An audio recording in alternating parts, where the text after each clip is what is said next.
നിയമസഭാ തെരഞ്ഞെടുപ്പിലെ പോസ്റ്റൽ ബാലറ്റുകളുടെ ചുമതലയുണ്ടായിരുന്ന ഉദ്യോഗസ്ഥർക്ക് ഗുഡ് സർവീസ് എൻട്രി നൽകാനുള്ള തീരുമാനത്തിൽ നിന്ന് പിൻവാങ്ങി തെരഞ്ഞെടുപ്പ് കമ്മീഷൻ.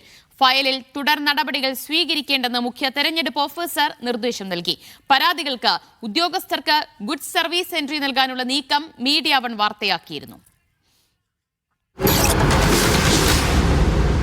VP സഫ്വാൻ വിവരങ്ങൾ നൽകും. സഫ്വാൻ, പരാതി നൽകിയ തെരഞ്ഞെടുപ്പ് ചുമതലയിലുണ്ടായിരുന്ന ഉദ്യോഗസ്ഥർക്ക് ഗുഡ് സർവീസ് എൻട്രി നൽകാനുള്ള നീക്കം അത് വിവാദമായിരുന്നു. അതിന് പിന്നാലെയാണ് ഇപ്പോൾ ആ നീക്കത്തിൽ നിന്ന് ഇപ്പോൾ തെരഞ്ഞെടുപ്പ് കമ്മീഷൻ തന്നെ പിന്നോട്ട് പോകുന്നത്.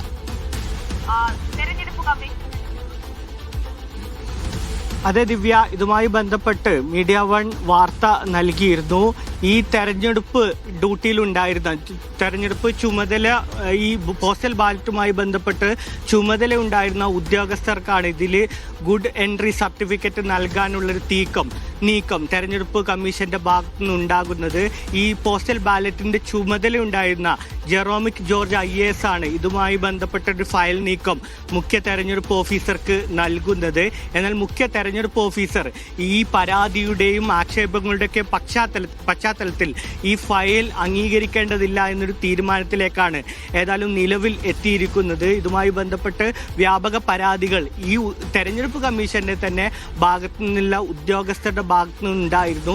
അതിന്റെ പശ്ചാത്തലത്തിൽ കൂടിയാണ് നിലവിൽ ഇത്തരത്തിലൊരു ഇടപെടൽ ഉണ്ടാകുന്നത് എന്നാണ് മനസ്സിലാക്കാൻ കഴിയുന്നത്. നമ്മൾ ഈ വാർത്ത റിപ്പോർട്ട് ചെയ്യുമ്പോൾ തന്നെ പറഞ്ഞിരുന്നു, ഇതിൽ തീരുമാനമെടുക്കേണ്ടത് മുഖ്യ തെരഞ്ഞെടുപ്പ് ഓഫീസറാണ്.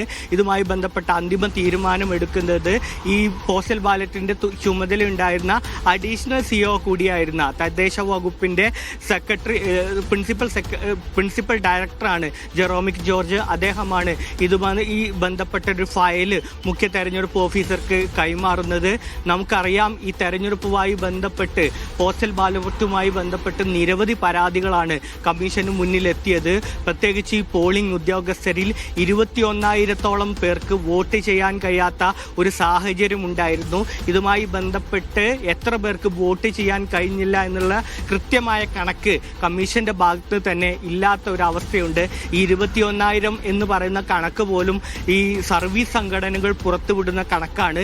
ഇതുമായി ബന്ധപ്പെട്ടുള്ള കോടതി നടപടികൾ പുരോഗമിക്കുന്നതിനിടയിലാണ് ഇത്തരത്തിൽ പോസ്റ്റൽ ബാലറ്റുമായി ബന്ധപ്പെട്ട് ചുമതലയുള്ള ഉദ്യോഗസ്ഥർക്ക് ഗുഡ് സർവീസ് എൻട്രി നൽകുന്നതുമായി ബന്ധപ്പെട്ടുള്ള നടപടികൾ ഉണ്ടാകുന്നതും അതുമായി ബന്ധപ്പെട്ടൊരു ഫയൽ നീക്കം ഉണ്ടാകുന്നതും ഇതിനുമായി ബന്ധപ്പെട്ട് ഉദ്യോഗസ്ഥർക്ക് ഇടയിൽ തന്നെ പരാതിയുള്ള ഒരു സാഹചര്യത്തിൽ കൂടിയായിരുന്നു മീഡിയ വൺ ഇതൊരു വാർത്തയായി നൽകുകയും ചെയ്തത്. അതിന്റെ ഭാഗമായിട്ടാണ് ഈ ഒരു ഫയൽ നീക്കത്തിൽ തിടുക്കപ്പെട്ടൊരു നടപടി സ്വീകരിക്കേണ്ടതില്ല, തുടർ നടപടി ഉണ്ടാകേണ്ടതില്ല എന്നുള്ളത് മുഖ്യ തെരഞ്ഞെടുപ്പ് ഓഫീസർ തീരുമാനിച്ചിരിക്കുന്നത്. അതിന്റെ ഭാഗമായിട്ടുള്ള ഫയൽ നീക്കം ഏതായാലും ഇപ്പോൾ മാറ്റി വെച്ചിരിക്കുകയാണ്. ഇതിന്റെ ഈ പരാതികളുടെയും ആക്ഷേപങ്ങളുടെയും പശ്ചാത്തലത്തിൽ കൂടിയാണ് മുഖ്യ തെരഞ്ഞെടുപ്പ് ഓഫീസർ ഇപ്പോൾ ഈ ഒരു ഫയൽ നീക്കം വൈകിപ്പിക്കുന്നത് എന്നത് കൂടിയാണ് മനസ്സിലാക്കുന്നത്. ദിവ്യ, എന്തായാലും ഫയൽ നീക്കം, അതിൽ തുടർ നടപടി വേണ്ടതില്ല, മുന്നോട്ട് പോകേണ്ടതില്ല എന്ന നിർദ്ദേശം നൽകിയിരിക്കുകയാണ് മുഖ്യ തെരഞ്ഞെടുപ്പ് ഓഫീസർ രത്തൻ യു കേൽക്കർ.